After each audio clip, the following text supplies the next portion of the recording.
This is the Lesbian Historic Motif Podcast, brought to you by Heather Rose Jones.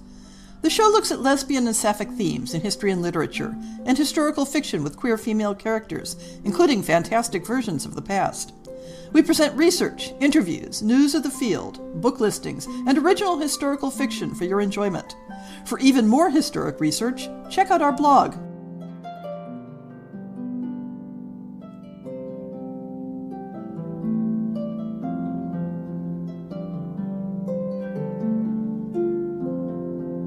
Today's story kicks off the 2025 fiction series with A Falling Star and a Flying Bird by Rhiannon. Rhiannon lives in Birmingham, UK with her wife and lots of books and teddy bears. She has been fascinated by British prehistory ever since visiting stone circles in Cornwall as a child. In addition to her fiction, she researches, teaches, and writes nonfiction about the Quaker tradition and philosophy of religion. I've had Rhiannon as a guest on the podcast a couple years ago, discussing her sapphic historical novels set in Neolithic Orkney, Between Boat and Shore, and Carving a New Shape. The current story is almost modern in comparison, set in the British Iron Age a few centuries before those pesky Romans show up. As with her longer work, Rhiannon has built on archaeological knowledge to envision entire societies, including plausible ways in which queer people might have moved in those societies. If you want to find out more about Rhiannon Grant and her work, check out her blog at bridgetfoxandbuddha.wordpress.com via the link in the show notes. I will be the narrator for this story. This recording is released under a Creative Commons Attribution, Non-Commercial, No Derivatives 4.0 International Public License. You may share it in the full original form, but you may not sell it, you may not transcribe it, and you may not adapt it. A Falling Star and a Flying Bird by Rhiannon Grant. Singing Oak gets upset about the big stuff, like being humiliated in public, or having her authority as our druid undermined. I won't say that doesn't bother me on her behalf, but I have less power to lose, and so it's the little digs which get to me. Take now, for example. Victory is holding my baby. I know she thinks of Tiny Spark as her son Brooke's baby, and therefore, in some sense, her baby. But I was the one who carried her, and when she cries to be fed, she'll have to come back to me. But for the time being, she's happy enough being cuddled by her grandmother, and leaves me with my hands free to slice apples to eat with the pork when it's roasted. Victory isn't happy, though. She is describing to little baby Tiny Spark, who's only been able to hold up her own head for a month or so, how she ought to be starting training to get strong and ready for battle. Ready for battle? Victory might have sent her son out to fight when he was too young to understand what was happening, and left him with all the nightmares you'd expect from that. But I don't want to let my daughter become a warrior unless she really wants to. If I've anything in mind for her, it's probably druid training.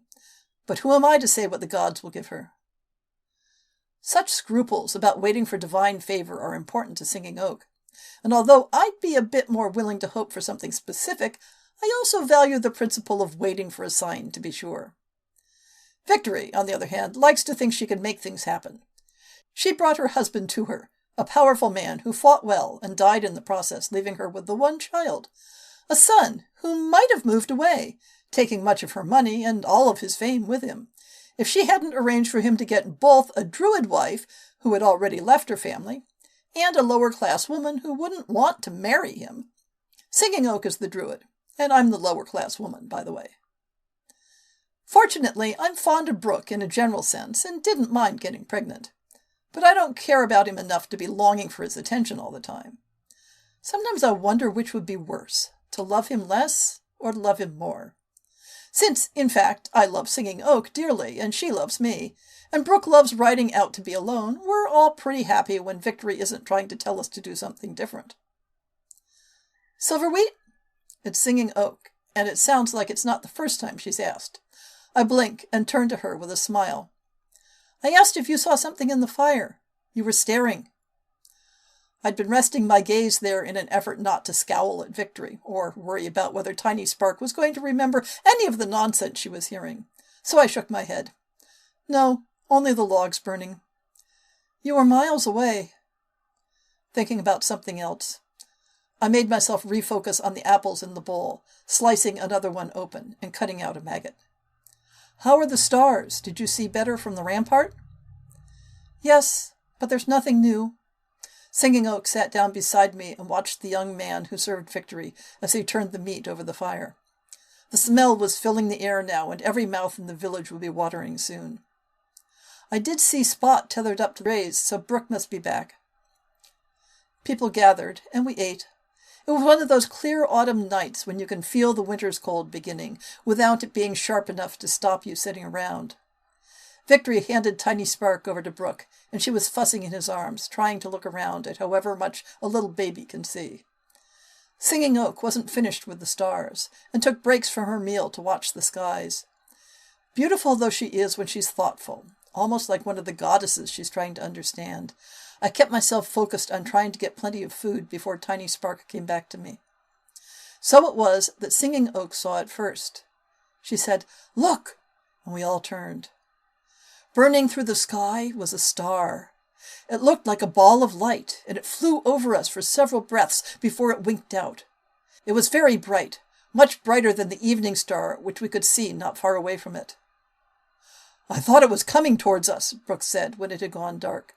He bounced Tiny Spark, who was grizzling a little bit, perhaps getting hungry or disconcerted by the adults all looking up. Then there was a thump. It was loud enough to feel a little shake in the ground as well. It was somewhere on the far side of the fort, in the area where we dig our storage pits. "What was that?" I asked, and I wasn't alone. People who hadn't been gathered around the fire started to come up to us, wanting to be close to their family members or find out what was happening. Brooke put on his booming voice. He doesn't like using it, but it does come in handy when there's an emergency or general confusion. "The gods are sending messages," he said. "Singing Oak, where shall we look?" She pointed, and we all traipsed back over to the storage area. With the sun almost gone, we had to look around with lamps and torches, anything we could light. I checked the new storage pits first. If the gods had sent something to destroy our harvest, we would have had a very serious problem. But the seals were all intact. I went a bit further, testing my footing at every step. I didn't want to fall into an old pit in the dark, when something beneath my torchlight seemed a different color. I knelt down to find a deep black dust scattered around the mouth of one of last year's storage pits. "You found it," Singing Oak said behind me, as I picked up some of the grit and rubbed it between my fingers. "Do you think so?" Singing Oak was carrying a branch, alight at one end, and she lowered the flame into the old pit. There were some little weeds growing on the walls, now covered in black dust, and earth freshly turned over, and at the bottom, below where we would be able to easily reach, a dark stone smaller than my palm. "The fireball fell here," she said. "I suppose this is the ash it made, or perhaps it's soft like chalk and scattered this when it landed." People were starting to gather around now, including Brooke. I stood up, still holding a handful of dark dirt, and Brooke gestured for Singing Oak to speak. She waited for quiet. "There are about 100 people living here at the moment, safely enclosed in our fort, farming the land around, trading with our neighbors when we can, and defending ourselves against them, or going out to raid their herds when we can't. Some of the children were already asleep, or people were preparing themselves for tomorrow, or simply too tired to care about strange things in the sky, so perhaps 30 or 35 people were gathered to hear her. "The gods have sent a blessing," she began.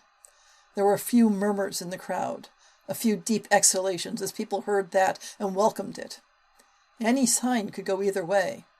The lamb's entrails in the spring had been complex, and Singing Oak had told us, regretfully, that difficult times could lie ahead.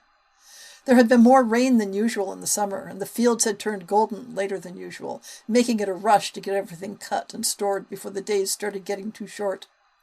A big flock of ravens had made their home on the east side of the fort, making everyone worry that fighting was on the way, although Singing Oak always told us that they could be waiting for something else. In short, when strange things start to happen, we were all on edge for bad news, and if Singing Oak thought this was a blessing, we were ready for it. "There are 2 messages here," she went on. "The first was the falling star. She gestured with her torch, indicating the path of the light we had seen in the sky. The torchlight also shone on her red hair and lit her lively green eyes, and wasn't quite bright enough to show all the freckles on her cheeks. Freckles which I loved dearly, and which she worried might form inauspicious patterns. It was lovely to look at. I had to restrain the urge to remind everyone that she was my wife, especially when they were all gazing at her hopefully as well. A falling star is like a bolt of lightning. It comes from Tyrannus, and it means growth is coming. Lightning comes with rain, and it means physical growth is coming. The falling star is a quiet, dry light, and it means we will be bigger and stronger as a people. I snuck a look around. Everyone was watching. Even Tiny Spark wasn't fussing, perhaps even sleeping in Brooke's arms.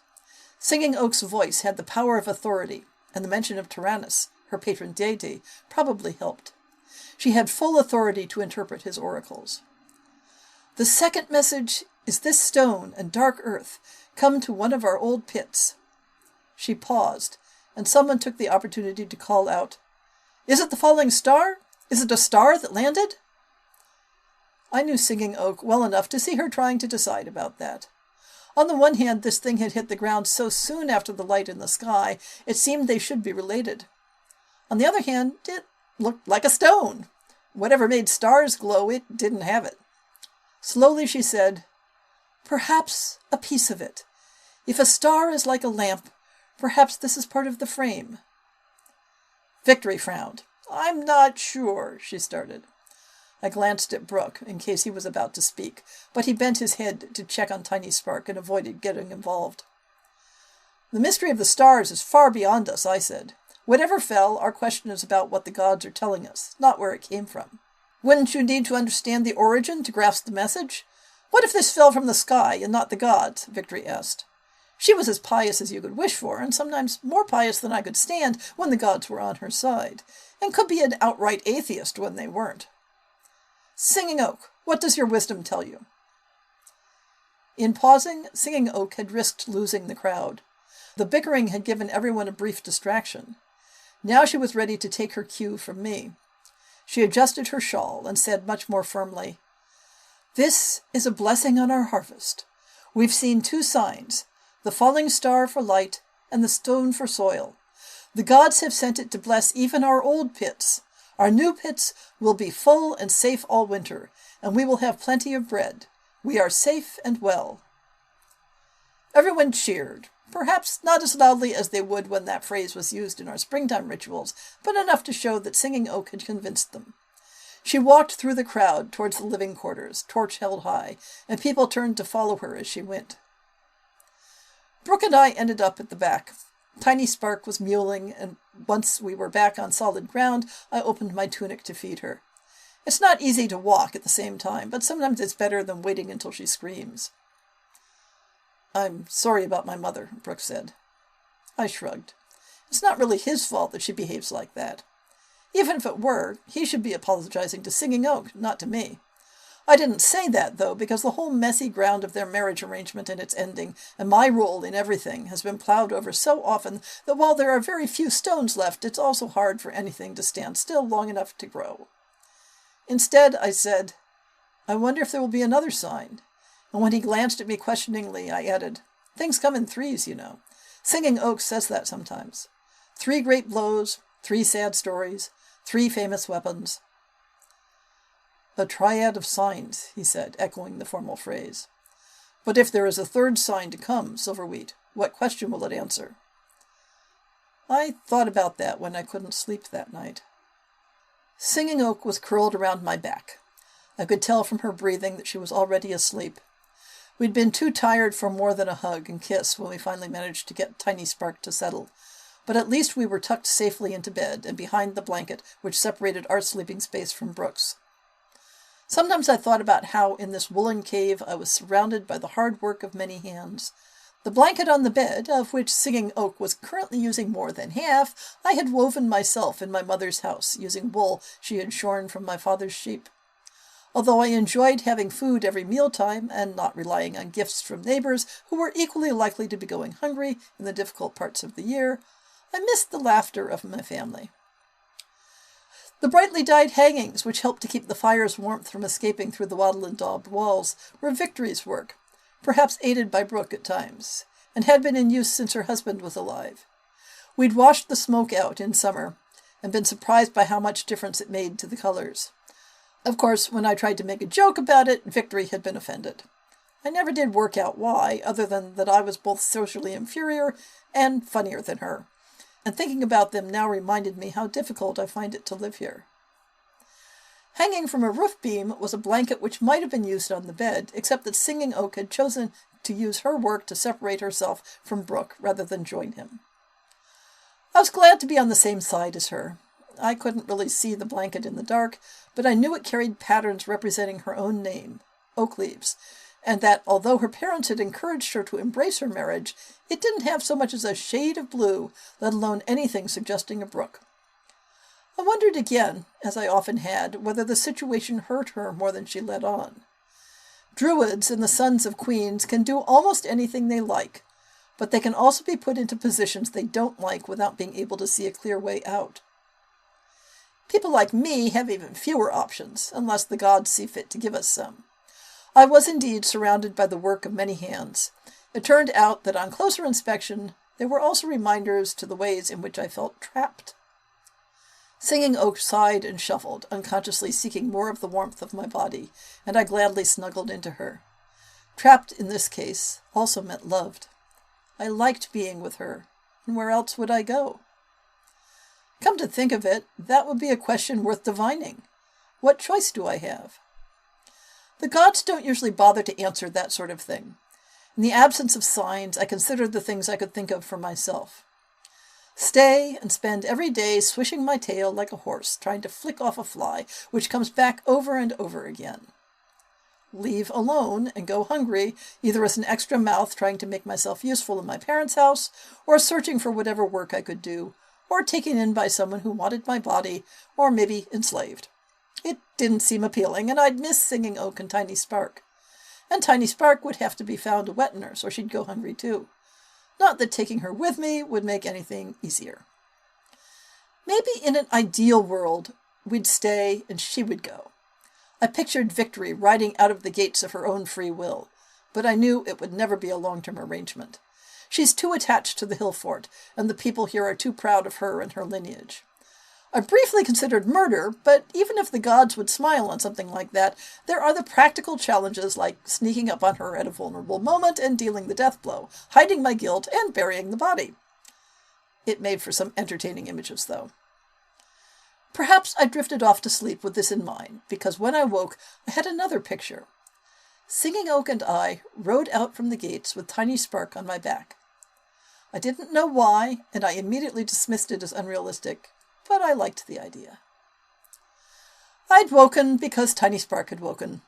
She was making little noises, not yet crying, but on the way, so I slipped out from Singing Oak's arms, wrapped my cloak over the tunic I'd been sleeping in, and took her to the hearth to feed her. Once she'd had enough milk, I didn't want to lie her down again immediately, so I took her out in the dawn light just to see the day. The sky was clear and the ground soaked with dew. Hardly anyone was moving. Even the dogs slept, and some of them opening an eye as I passed, but ignoring me when they saw I didn't have any food.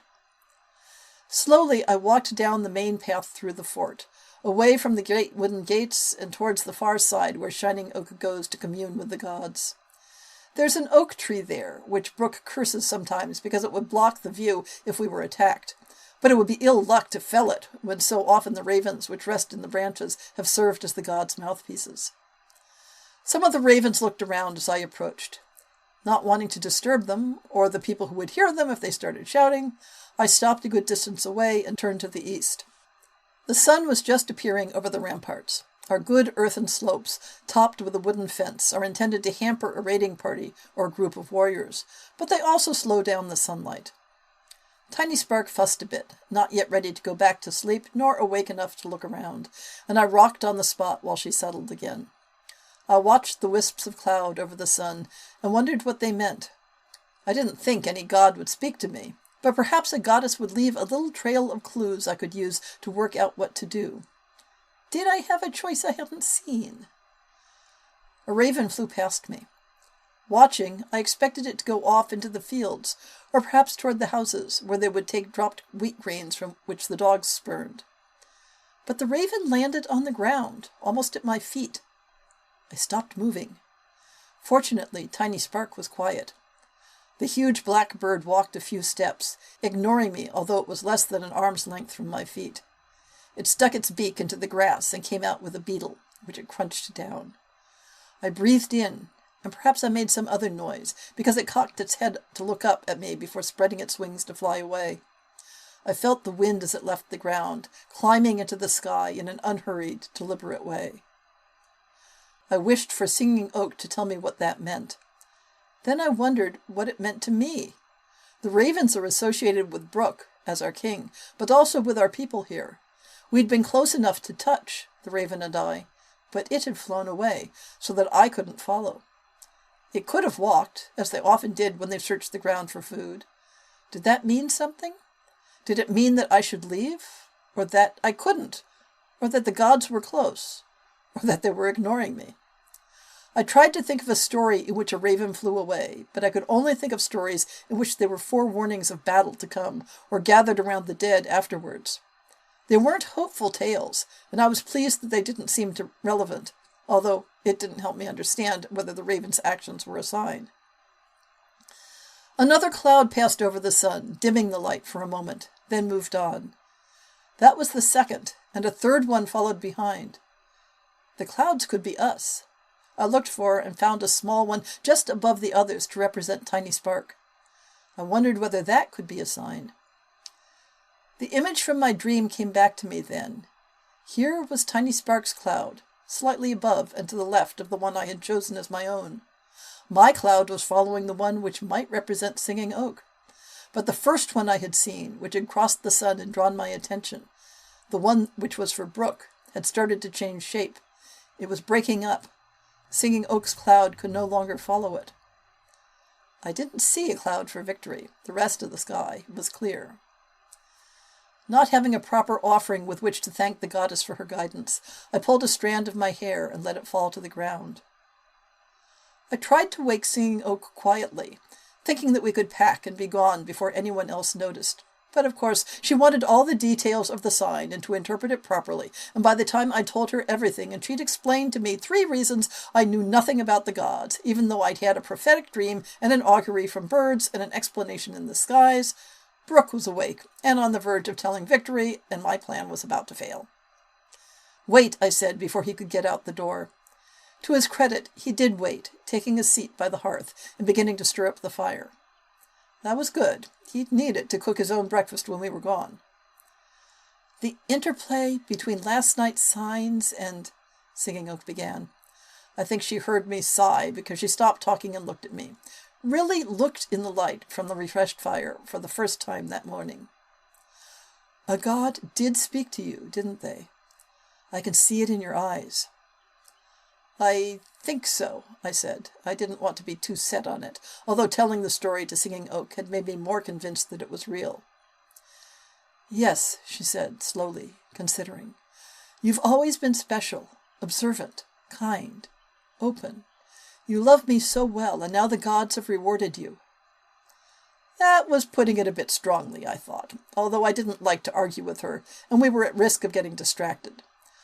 I answered her with a kiss, making it strong and sweet, but keeping my mouth closed and pulling back when Tiny Spark made a noise. "I do love you, and so do the gods, and maybe they love me enough to help me. My question now is, do we obey? Do we go? Do I go? And do you come with me?" "And do you take my daughter?" Brook asked. I jumped, having almost forgotten he was there. "More to the point, what do I tell my mother? She won't be pleased, and she won't have much time for anything Silverwheat says about the gods." Singing Oak looked into the fire. Perhaps she was searching for a sign of her own. The shapes in the embers are sometimes said to give clues in much the same way as clouds. Perhaps she found one, or something inside her changed, because when she lifted her head, I could see that she'd decided that we would go. "Tell Victory that we've gone to give an offering at the shrine to Bridget," she said to Brook. "Tell her Tell everyone that we saw signs this morning that we need to give thanks for last night's blessing, and that Bridget brought us the fire and the metal, and so we have gone to repay her on their behalf. It will save us sacrificing any more of the harvest. And tell them to leave the rock where it fell, and get a sword ready to give to the river when the spring comes, because these blessings don't come for nothing." It was a good plan. The shrine to Bridget was several days' ride away, not so far that we would be expected to spend a long time preparing for the journey, but not so near that they would expect us back tomorrow.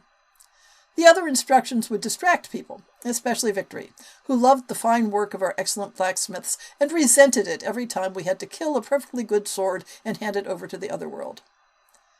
Brooks stood. "Is this goodbye, then?" Singing Oak smiled at him. "We'll see each other again. My official and dutiful husband," she said. "We'll bring your daughter when she's old enough for the combat training her grandmother wants to give her." "Can I see her before that?" "When the gods will it," I said. I'd had enough talk and handed Tiny Spark to Singing Oak to hold while I threw a few things into a leather bag, some spare clothes, the end of yesterday's bread. "I'll have them ready your horses," Brooks said. Singing Oak relaxed once we were alone, rocking the baby and handing me things to pack. "Remember your thick cloak," she said. "The weather's already turning." As we went out the door, I paused to thank the spirits of the hearth and the house who had sheltered me. It wasn't their fault I couldn't stay. At the gate, Brooke was waiting. I took Ivy's bridle from his hand and gave her a brief glance over. My little mare is willing and friendly and prone to scratching herself on sharp posts, so I always look to see if her skin is sore before I ride. Today, fortunately, she seemed fine. One or two people were already walking around, watching us as they went about their business, and if we did anything which seemed remarkable, we'd have a crowd before we could blink. "Give my greetings to Bridget," Brooks said loudly, once we were mounted, and the groom who had helped Singing Oak echoed the sentiment. Hopefully nobody would think to question that story for some time. We rode down the hill and onto the plain in silence. We turned west towards the shrine of Bridget, knowing that in some places along the route we could still be seen from the fort. And Singing Oak said, "We might as well make it true, at least to start with, unless we get another sign." "We'll pray for one," I said, adjusting Tiny Spark as she slept on my back. But the sign that I got that afternoon was nothing more and nothing less than the fulfillment of what I had already seen. Brooks' cloud dissolving until there were just the two of us, the raven flying away from me as I was leaving the fort, riding away as I had seen in my dream, the blessing of the full grain pits so we wouldn't be worried about the people at home, even if we went hungry in our travels, and the light of Tyrannus coming overhead and heralding a change. I couldn't make it add up to a neat set of three. I had a feeling that Victory would be proud of the way I made it all fit the answers I wanted to reach. I didn't mention that to Singing Oak. Instead, when we stopped by a stream to refill our water skins and rest, I hugged her close. "I'm glad we get this time."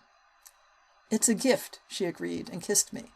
The water chattered beside us, and Tiny Spark woke up, but I ignored it all for a few more moments, thinking only of her lips.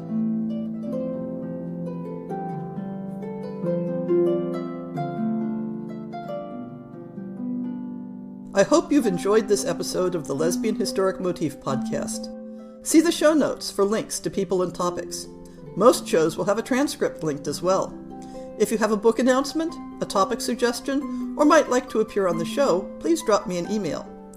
If you enjoyed this podcast, please rate it and subscribe on your favorite podcast app, and consider supporting our Patreon.